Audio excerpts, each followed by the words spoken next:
Good afternoon, or sorry, good day, ladies and gentlemen. So we're starting something called gridded self-portraits, and the first thing you need to do is actually set it up.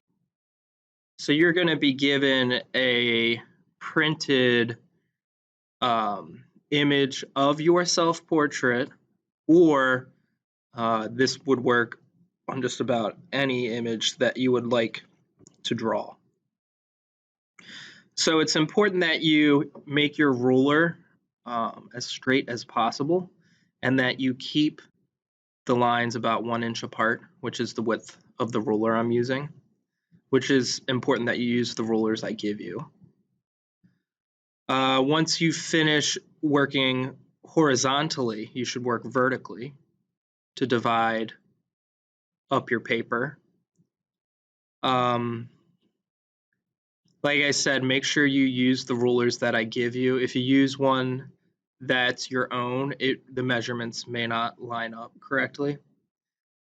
Then take the sheet of paper I give you. I have cut the paper so that it fits the dimensions of the photograph or image that you are transferring. So make sure you use the paper that I give you and try to keep your lines as straight as possible and equally spaced. This is all part of the plan to help you get the best results as possible. Now, this is something I do to help you. Number each box that you've made, moving left to right. Should have about 88 boxes, and you do this on the photograph. And when that's done, you're going to do the same thing on your blank paper. An important tip here is make sure that you draw lightly on your blank paper, because it would be nice to eventually get rid of the grid on the drawing that you're going to do.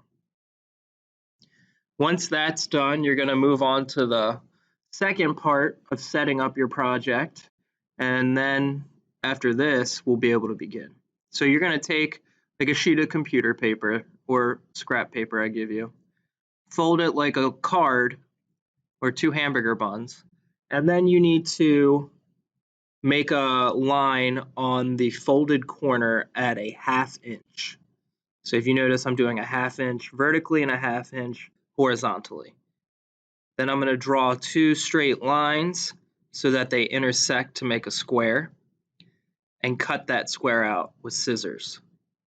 What this is going to do is create a viewfinder that is exactly 1 inch square. All the way around it's 1 inch, which is the same size as the squares on your photograph. So now we're going to begin the actual drawing process. So take your viewfinder in the top left-hand corner at number 1. You're going to isolate that box, and then you're going to bring over your gridded blank sheet of paper to begin the process of transferring the image. So I'm going to lay that down, that blank paper, right next to the box, and I'm just going to focus on what's in the number 1 box. I don't focus on anything else, just the number 1. And I'm going to transfer what I see in that box into the number 1. And when I do this, I pay more attention to the values rather than the actual like contours of the objects in there or the designs, because I find it's easier and you get better results if you focus more on the shading and the value rather than the shapes that are necessarily being created. That's my perspective, and it works well for me. I mean, you may do better trying to draw the contours, but it's up to you.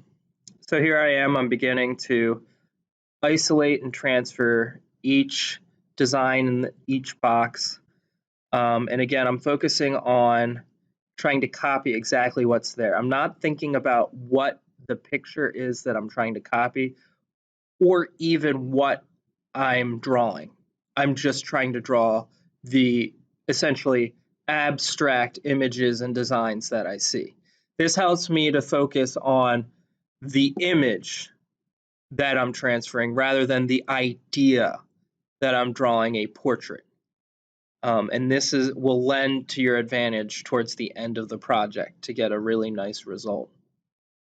Another tip is I will actually use my finger to blend, and that helps to basically not require me to shade as much and as often. I can blend, and I also get a smoother texture, which is helpful when you're transferring a photograph.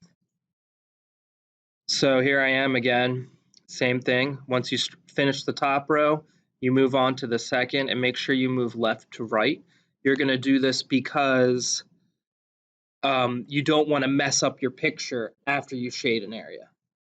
If you work in different areas at different times, and that would work. You could make that work, but you have more of a risk to smudge it with your hand while you're drawing.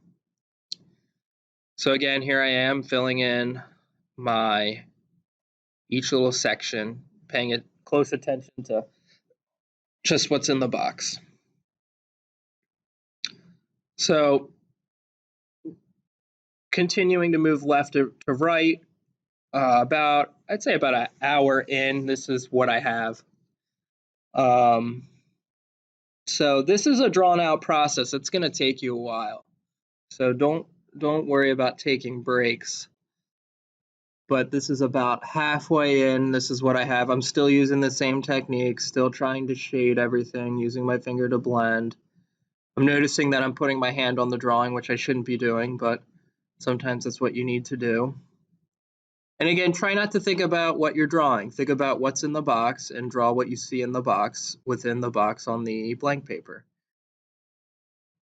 And eventually you're going to wind up with a pretty nice image at the end. So again, left to right, top to bottom. And now, here we go. We're on the last row right here. It's been about 2 hours, and I am just filling in. This bottom row I do enjoy because it's just solid. It's not a whole lot of detail. I'm just filling it in, so I don't necessarily have to pay as much attention to the details that I'm copying. So filling in, now I'm on the last part of the wall, really paying attention to like the little marks on the paper, the little grain of wood that you can see, and just finishing out this image of Jack Nicholson from The Shining. Here's Johnny. And that's what it looks like when it's completed, and then I've sprayed a fixative on it. There you go. Good luck.